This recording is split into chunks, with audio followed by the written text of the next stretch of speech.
మేము కాంగ్రెస్ ప్రభుత్వాన్ని తీసుకొచ్చింది మాకేదో నిరుద్యోగులకు సహాయం చేస్తారు అనుకున్నాం, కానీ కాంగ్రెస్ పాలనలో ఈ జీవో 46 వాళ్ళు, జీవో 29 వాళ్ళు, ఈ అన్ఎంప్లాయ్మెంట్ ఉసురు మొత్తం కాంగ్రెస్ కి తాకుతుంది. సో మేము ఒక గట్టి నిర్ణయం తీసుకున్నాం. ఏంటంటే బీజేపీ పార్టీ నుండి అంజిరెడ్డి అభ్యర్థి నిల్చుంటున్నారు. సో నిరుద్యోగులందరూ ఎంత సతాయించిన రేవంత్ రెడ్డి గవర్నమెంట్, రేవంత్ రెడ్డి పాలనలో అశోక్ గారు మొత్తం స్టూడెంట్స్ అందరినీ లాఠీ చార్జ్ చేసి అమ్మాయిలను చూడకుండా కూడా పోలీస్ స్టేషన్ లో వేసి ఎంత మమ్మల్ని సఫర్ చేసిండ్రో ఇదంతా మేము ఇప్పుడు మొత్తం మాకు మైండ్ లో అంతా అప్పుడు ఎంత బాధ పెట్టిందో అంతుంది. డెఫినెట్ గా ఈసారి మేము బీజేపీ అభ్యర్థి అంజిరెడ్డి సార్ని గెలిపిస్తామని అందరము వెళ్ళి మండల్ డిస్ట్రిక్ట్ కి వెళ్ళి మేము ప్రచారం చేయడానికి సిద్ధమైనము. ఈసారి కాంగ్రెస్ ఓటమి మాత్రం ఖాయం.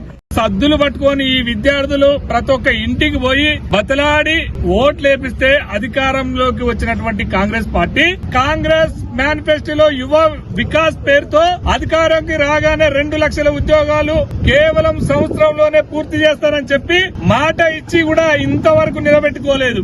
జీవో 29 ఎస్సీ ఎస్టీ బీసీలకు వ్యతిరేకంగా తీసుకురావడం జరిగింది. 46 జీవోను రద్దు చేస్తామని చెప్పి కనీసం 46 జీవోను కూడా రద్దు చేయాలనేటువంటి పరిస్థితి ఉన్నది. ఇప్పుడు జరగబోయే గ్రాడ్యుయేట్ ఎమ్మెల్సీ ఎలక్షన్ లో ఆదిలాబాద్, నిజామాబాద్, కరీంనగర్, మెదక్ జరగబోతున్నటువంటి ఎలక్షన్ లో నరేందర్ రెడ్డి గారికి బుద్ధి చెప్పాలి, కాంగ్రెస్ పార్టీకి బుద్ధి చెప్పాలని మా ఉస్మాన్ యూనివర్సిటీ విద్యార్థి చేసి, నిరుద్యోగ చేసి, ఏయూ చేసి అన్ని యూనివర్సిటీలో ఈ రోజు ఏకగ్రీవంగా తీర్మానం చేసుకుని ఇవాళ భారతీయ జనతా పార్టీ తరఫున అంజిరెడ్డి గారికి మేము మద్దతు ఇవ్వడం జరుగుతుంది. ఎందుకు అంజిరెడ్డి గారికి మద్దతు ఇవ్వడం జరుగుతుందంటే నిరుద్యోగుల పక్షాన ఆర్టీసీ క్రాస్ రోడ్ లో లాఠీ చార్జ్ చేస్తే బీజేపీ వాళ్ళు వచ్చి మాకు మద్దతు ఇవ్వడం జరిగింది. నోటిఫికేషన్ల కోసం భారతీయ జనతా పార్టీ సభ్యులు మా పక్షాన పోరాడడం జరిగింది. కాబట్టి మా ధ్యేయం, మా లక్ష్యం ఈ కాంగ్రెస్ పార్టీని ఓడగొట్టడమే. బీజేపీ బలపరిచిన అంజిరెడ్డి గారిని గెలిపించాల్సినటువంటి అవసరం ఉందని ఈ సందర్భంగా మేము పిలుపునివ్వడం జరుగుతుంది. ఈ జిల్లాలో ఖచ్చితంగా ప్రతి మండలాల వారి, గ్రామాల వారిగా వెళ్లి మేము ప్రచారం చేద్దామని సిద్దమైనట్టు